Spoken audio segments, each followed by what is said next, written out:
When I was 17 years old, 21 according to my ID, I first set foot in Flyers Skate Zone in Philly to watch my first bout of roller derby. From the moment the crowd erupted as Scary Poppins came out, stage blood dripping down her face as Enter Sandman playing, I sort of had a feeling that this would become my favorite sport. And I have to tell you, after meeting several derby girls and attending many events over the years, I cannot deny the positive effects that the sport of roller derby has on women, the excitement it builds in the audience, and I believe that Rider University should open up a university women's roller derby team. Roller derby is an electrifying sport and has become the most popular sport for adults to play in America. Its rules are simple and easy to follow. It contributes to body positivity. And if Rider would adopt the sport, it would represent equality amongst the genders in terms of contact sports.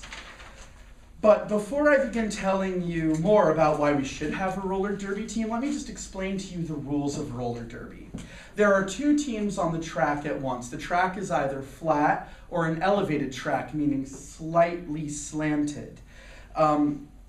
Both teams have 5 players out at once. There's 1 jammer and 4 blockers. The blockers go first, the jammers go second. The job of the jammers is to lap the blockers, go back around the track, and lap them again. For the number of players they lap on the second run through, their team gets points.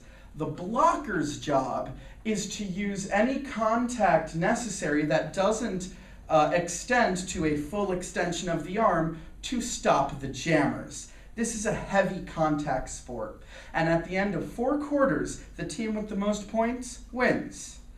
Now, that I have summarized the rules of roller derby, why should we have it at our school? Well, let's start off with numbers. With 180 adult leagues for women in the United States alone, roller derby is the most played sport among adults after college, and the fastest growing sport in the world, with 1,500 officially recognized leagues in 40 countries. Created in 1930 in Chicago, the sport nearly disappeared in the 1970s after televised roller derby events were revealed to be staged much like professional wrestling. So it's just since the 1970s that it's grown back to this amount in 40 years. This number exceeds internationally popular sports such as soccer and basketball. There are more leagues than soccer. And college is supposed to prepare us for adulthood. Classes prepare us for work, and clubs and organizations prepare us for outside activities.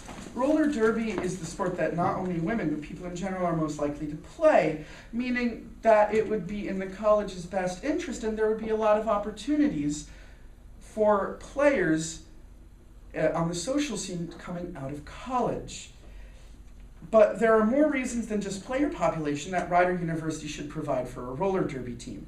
It promotes body positivity. As noted in the article Roller Derby and Body Image on the Queen City Roller Girls official site, different shapes and sizes are all valued in roller derby. Wider frames make for better blocking on the track, smaller frames for speed, tall for arm length, short for maneuverability. Different body types and more acceptance of unconventional athletes is the norm in roller derby. A person who is not conventionally athletic or is uncomfortable with their body is more likely to see themselves in a positive light if they are a player. Self-acceptance and roller derby are often linked together, as noted in studies published in the New York Sociologist, a sociologist's academic journal, linking derby to increased self-importance and self-esteem. The article, There's No Sorry in Roller Derby, by Dr. Carolyn Storms, which by itself is a fantastic derby name, however, does not only deal with the player's self-esteem, but also details how roller derby as a sport and as a public event is heavily connected with modern-day feminism. Carolyn Storms references roller derby's theatricality and physicality as contributing to positive female image as well as equality in sports. Professional wrestling, which is a sporting event, not an actual sport, is noted for the lack of interest it currently has in women, and female professional divisions of sports, such as the WNBA, are considered less important than male counterparts. This is not the case in roller derby, where women take the forefront. Storms also alludes to the lack of contact sports for women in the NCAA in comparison to the men's. For example, women's wrestling is not officially recognized at a collegiate level by the NCAA. The closest comparison is really field hockey, which, in speaking with field hockey players, contact is monitored and not heavily performed. Now, the characters created by roller derby, notable ones being Stone Cold Jane Austen, Scary Poppins, Pixie Sticks. There's one girl that goes by the name of Bread, I don't know why. Names you would expect from a pro wrestler. The theatricality provides tough female characterizations for people who want tough-as-nails female role models. Now that I have told you some of the reasons why roller derby is a positive influence, I'm going to tell you why the campus wouldn't want to have roller derby. According to members of the athletics department, who I did not ask if they could use their name, so I'm not going to use their name because I am dumb, there is a lack of recognition by the NCAA, no money for a banked track, which is the official name for an elevated track. There's a lack of money and a danger to players. However, derby can be played on a flat track as well as a bank track, and outside of the NCAA when using an intramural sports budget that all universities have.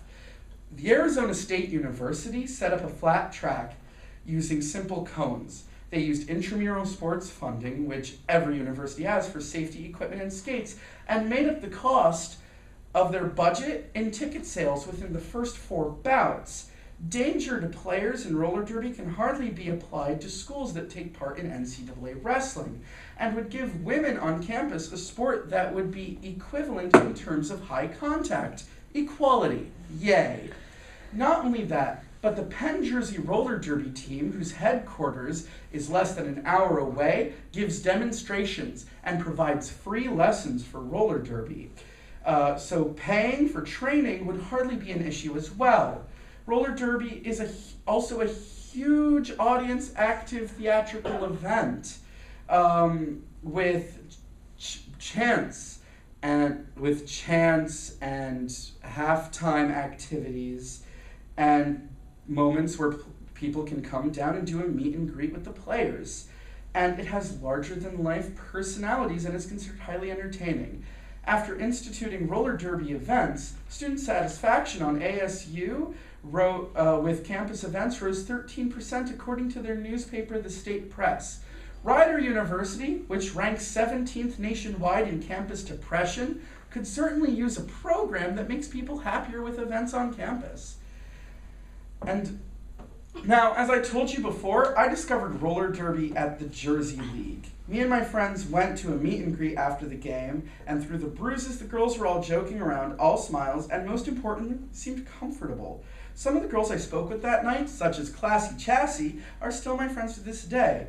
Chassie, when she heard about this speech, told me how she wished she had the opportunity to play derby in college, as then she wouldn't have had to wait until she was 27 to discover her passion for it. Thank you.